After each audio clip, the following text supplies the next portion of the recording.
को लहरों ने बगावत कर ली है। हम परवाने हैं मौत समा मरने को किसका खौफ यहाँ, तलवार तुझे झुकना होगा गर्दन ने बगावत कर ली है।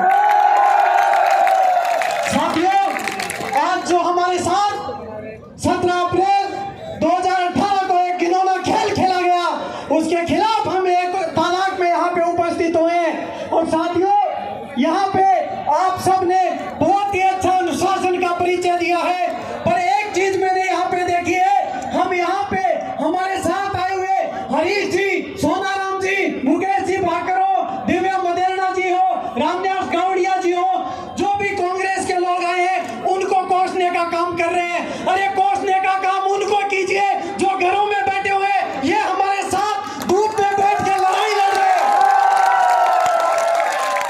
साथियों, एक जंगल में आग लगी थी, पेड़ जल रहा था, बंदर पास में से गुजर रहा था और पेड़ पे कुछ पक्षी चल रहे थे। तो उसने बंदर ने कहा कि आग लगी इस वृक्ष को, आग लगी इस वृक्ष को, जलने लगे पात, उड़ते क्यों नहीं पक्षियों, जब पंख तुम्हारे पास। तो उन पक्षियों का जो जवाब था वो सुनिए, वही जवाब मुकेश जी बाकर और हमारे साथ बैठे हुए सभी साथियों का है कि फल खाए इस वृक्ष के गंदे कीने पात, फल खाए इस वृक्ष के गंदे कीने पात, धर्म हमारा यही है, या तो बचा ले इसको या जले इसी के साथ।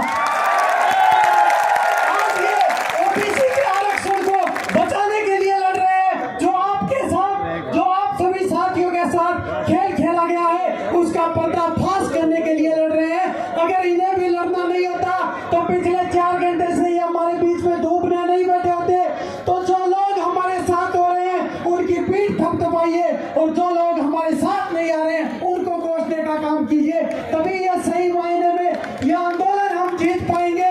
क्योंकि साथियों, कहा जाता है, आपके जोश को देख के एक बात कह सकता हूँ कि हवाओं के बहाव को मीनारें नहीं रोक सकती, हवाओं के बहाव को मीनारें नहीं रोक सकती, खुशबू के फैलाव को दीवारें नहीं रोक सकती। अरे फौलादी जिगर लेके पैदा हुए हैं और फौलादी जिगर वालों को सरकारें नहीं रोक सकती। साथियों, कोई भी सरकार हो, सरकार सरकार होती है, पर सरकार से भी एक बात कह देना चाहते हैं, सरकार तब तक ही सरकार होती है जब तक ओबीसी को स्वीकार होती है। ओबीसी वर्ग को जब तक स्वीकार होती है तभी तक जनता के बीच में सरकार सरकार बन के रह पाती है। और साथियों, हमने आपको एक बात बताना चाहूंगा कि आप लोग यहाँ पे सेल्फी खींचने का काम कर रहे हो और भी कई तरीके की व्यवस्थाएं हमें देखने को मिल रही है। निर्मल भाई एनी टाइम हमारे बीच में रहते हैं, मुकेश जी भाकर लाडू जाके सेल्फी ले सकते हो। आज जिस मकसद से यहाँ आए हो उस मकसद पे जो चिड़िया की आंख पे अर्जुन का निशाना था उसी तरीके से हमें यहाँ पे रहना होगा। और यहाँ से भी हम अगर प्रदेश में जाने का काम करेंगे तो इस शब्दावली के साथ जाने का काम करेंगे। जो जब अर्जुन ने दुर्योधन से कहा कि हमें 5 गांव दे दो, हम 5 गांवों की रियासत संभाल लेंगे, तो दुर्योधन ने कहा 1 इंच पर भी जमीन नहीं दूंगा। तो अर्जुन ने कहा था कि दुर्योधन अब हम जाते हैं, यही हमारा वक्तव्य है, गहलोत जी की सरकार को है, यही हमारा वक्तव्य है, भाजपा की सरकार को है कि दुर्योधन अब हम जाते हैं, अंतिम उपदेश सुनाते हैं, यातना नहीं अब रण होगा, जीवन या मरण होगा। यातना नहीं अब रण होगा, जीवन या मरण होगा, और दुर्योधन तो धराशायी होगा और हिंसा का उत्तरदायी होगा। तो राजस्थान में अगर 21 जैसे हालात फिर से बन गए तो उसके उत्तरदायी सरकार होगी, है ओबीसी वर्ग नहीं होगा। ये हम आपको बता देना चाहते हैं, राजस्थान की सरकार से आह्वान कर देना चाहते हैं। क्योंकि साथियों, एक दिन में कोई लड़ाई नहीं जीती जाती। जब हम पहली बार, वो पहले 93 दिन यहाँ पे धरना देके गए, हम सीएचए का मुद्दा था, 93 दिन धूप में यहाँ पे बैठ के संघर्ष किया था। उसके बाद जो हमें वॉलंटियर फोर्स बना रहे थे ना, उन्होंने 2 कदम पीछे लेके कि आपकी ओर की जो भी विचार करेंगे तो आपको तपना पड़ेगा। एक दिन में कोई चीज ऐसे नहीं मिल जाती। जिन लोगों ने साजिश के साथ इतना बड़ा षड्यंत्र किया है वो एक दिन में आपको कुछ भी नहीं देने वाले हैं। आपको लड़ना पड़ेगा, पूरे राजस्थान में सड़कों पे उतरना पड़ेगा। ये डेलीगेशन गया, ये तो ब्यूरोक्रेसी के पास गया है। ऐसे डेलीगेशन 50 डेलीगेशन मैं लेके गया हूँ। पर कोई हल नहीं निकला। अगर डेमोक्रेसी से नहीं मिलोगे तो ब्यूरोक्रेसी से हल नहीं निकलने वाला। जो हमें मारा है वो ब्यूरोक्रेसी ने मारा है, और जिंदा कर सकती है तो वो डेमोक्रेसी जिंदा कर सकती है। आपका वोट जिंदा कर सकता है, क्योंकि बाबा साहब भीमराव अम्बेडकर जी ने हमारी इस अंगुली में ऐसी ताकत डाल दी कि कोई सॉफ्टवेयर सरकार चेंज नहीं कर सकता, ये अंगुली सरकार चेंज कर सकती है। इसलिए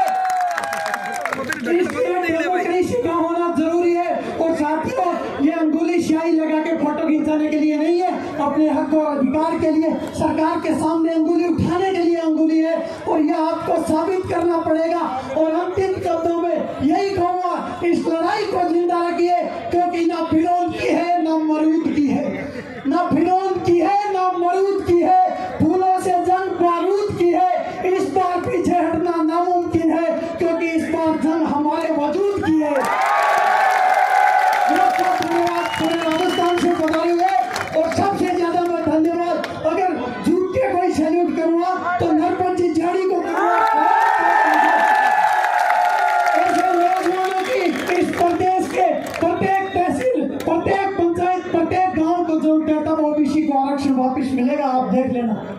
बहुत बहुत धन्यवाद आज यहाँ पे पधारे। और एक और बात कहूंगा, एक पीढ़ी की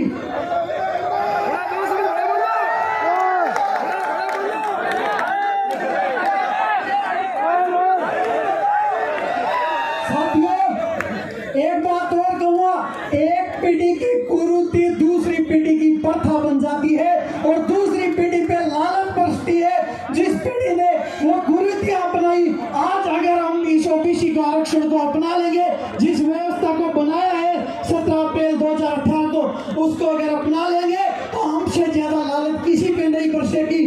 तो यही कहना चाहूंगा साथियों, अब आपको, क्योंकि काफी दिन से आप यहाँ पे, काफी देर से यहाँ पे धूप पे बैठे हो, और हमारे बहुत से साथी लंबे संघर्ष की बदौलत यहाँ पे इतना बहुत बड़ा जन सैलाब इकट्ठा कर पाए हैं। तो साथियों, इसी तरीके से प्रत्येक व्यक्ति को राजेंद्र कड़वासा बन के, प्रत्येक व्यक्ति को नरपत झाड़ी बन के,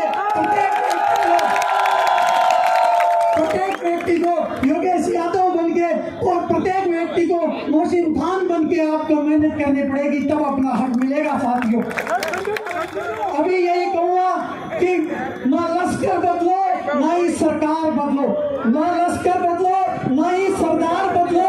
अरे बदलना है तो थोड़ा सा नजरिए को अपना यार बदलो, कोई हुकूमत करो और सरकार बदलो। साथियों का आपका बहुत बहुत धन्यवाद। धन्यवाद मनोज जी इस जोशीले भाषण के लिए, जो आपने युवा में जोश करा।